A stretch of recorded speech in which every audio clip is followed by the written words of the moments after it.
15. Cinta lama belum kelar. 2 bulan telah berlalu. Adelia belum juga sadarkan diri dari tidur panjangnya. Agus selalu setia menemaninya. Dia dengan sepenuh jiwa berusaha agar ibu dari anaknya itu segera sadar dan kembali membuka mata. Sudah banyak cerita yang dia bacakan kepada Adelia. Dia berharap agar wanita itu cepat siuman. Sementara itu, Ana akhirnya membuka diri untuk kembali menerima ayah dari anaknya. Mereka juga sudah mengetahui keadaan Adelia. Hari ini, 2 insan tersebut menemui Adelia di rumah sakit. Ana sangat prihatin melihat kondisi Adelia yang belum sadarkan diri. Dia merasa kasihan melihat keponakannya yang belum merasakan kasih sayang seorang ibu. Hatinya terenyuh dan tidak dapat membayangkan betapa Agus harus menemani wanita impiannya yang tetap diam. Yang sabar ya mas, semoga Adel segera sadar, ucap Ana kepada Agus. Iya nah, terima kasih. Oh ya mas, minggu depan aku dan Mas Arman akan menikah. Ini aku kasih undangannya untuk kamu dan orang tuamu. Ana memberikan kertas tebal berwarna keemasan kepada Agus. Oke, aku akan datang. Semoga kalian menjadi keluarga yang bahagia hingga ajal menjemput. Agus memberikan harapan untuk rencana pernikahan Ana. Terima kasih bro. Semoga kamu juga menemukan kebahagiaan bersama wanita yang kamu cintai. Arman membuka suara. Terima kasih juga bro. Aku dan Adel juga akan segera menikah. Aku ingin secepatnya mengikat hubungan kami dalam ikatan pernikahan. Agus mengutarakan maksud dan niatnya untuk mempersunting Adelia. Semoga Adel dalam waktu dekat ini segera sadar, ucap Ana. Aku dan Adel meminta maaf ke kamu nah. Aku tahu kalau kamu sangat terpukul saat mengetahui hubungan terlarang kami. Agus mengakui pengkhianatan yang pernah dia lakukan. Yang lalu biarlah berlalu. Mari memandang masa depan. Aku juga sangat bersalah karena dulu memaksakan kehendak ke kamu untuk menikahiku. Aku seseorang yang telah menghalangi cinta kalian. Semoga semua itu menjadi pelajaran untuk kita. Iya bro, aku juga minta maaf. Karena keegoisanku di masa lalu, kamu harus hidup bersama wanita yang tidak pernah kamu harapkan dan terpisah dengan wanita yang kamu cintai. Arman juga merasa bersalah dan meminta maaf kepada Agus. Iya bro, jadilah suami terbaik dan ayah terhebat untuk Ana dan Rama.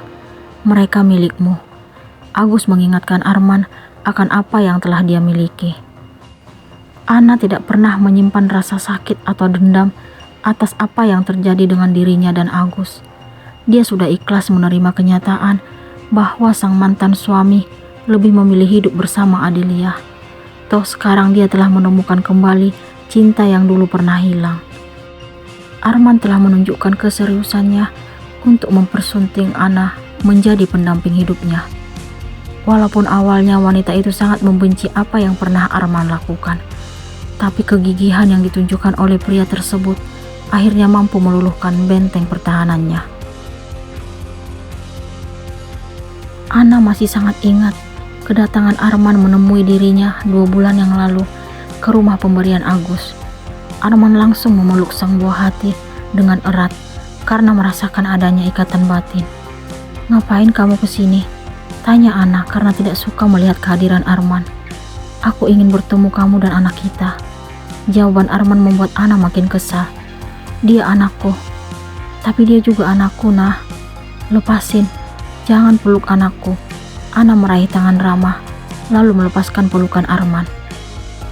Ampuni aku nah, aku sadar dengan kesalahan yang aku perbuat di masa lalu. Tapi kamu harus tahu, kalau aku tidak pernah berhasil membuka diri untuk wanita lain. Bayanganmu selalu menghiasi hati dan pikiranku. Dasar pembohong, kamu mencoba memberikan alasan yang tidak masuk akal. Tapi itu kenyataan yang sebenarnya nah.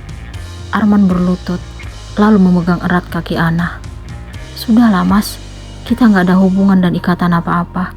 Sekarang kamu pergi, biarkan aku dan anakku menjalani hidup berdua. Arman terkejut, lalu berdiri di depan Ana. Jadi, kamu belum nikah? Tanya Arman ingin tahu. Sudah, tapi dia juga melakukan hal yang sama denganmu.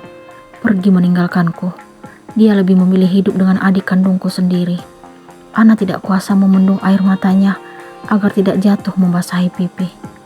Arman sangat sakit mendengar penuturan Ana. Dia pun meraih tangan Ana. Izinkan aku memberikan kebahagiaan untukmu. Aku berjanji tidak akan pernah menyakitimu lagi. Mari kita mulai dari awal, bersama-sama membesarkan buah hati kita. Kenapa kamu baru datang sekarang, Mas? Kemana aja selama ini? Ana melepaskan genggaman Arman. Aku selalu berusaha mencari keberadaanmu, tapi tidak berhasil. Namun takdir akhirnya mempertemukan kita kembali. Aku yakin ini adalah jalan agar kita kembali hidup bersama. Saat Arman dan Ana masih sibuk dengan perdebatan halus, tiba-tiba Rama meraih tangan Arman lalu bertanya, "Om ini siapa, Ma? Kenapa ada di sini dan tadi memeluk Rama? Terus, Papa kemana? Udah lama banget gak pulang ke rumah." Ana bingung harus bagaimana memberikan penjelasan kepada Rama. Selama beberapa bulan, dia harus mencari alasan untuk menutupi apa yang terjadi sebenarnya tentang Agus yang diyakini sebagai ayahnya. Ana memilih posisi jongkok dan menyejajarkan tubuhnya dengan Rama. "Sayang, Papa gak akan pulang lagi ke rumah ini."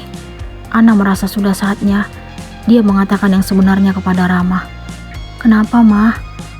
Papa gak sayang Rama lagi?" tanya anak yang tidak berdosa itu. "Tetap sayang kok, tapi Mama harus jujur sekarang." "Jujur apa, Ma? Dia bukan papanya Rama." "Maksud Mama apa?" Anak balita usia 4 tahun tersebut sangat heran mendengar penuturan sang ibu. "Mama mengatakan yang sebenarnya supaya Rama tidak mengharapkan kehadirannya lagi. Dia sudah hidup bersama Tante Adel. Tante Adel jahat, merebut Papa dari kita. Rama gak mau tahu. Papa Agus tetap menjadi papanya Rama." "Itu tidak mungkin, sayang, karena dia bukan papanya Rama." "Kalau memang Papa Agus bukan papanya Rama, lalu siapa, Mah?" Pertanyaan Rama membuat Ana makin bingung.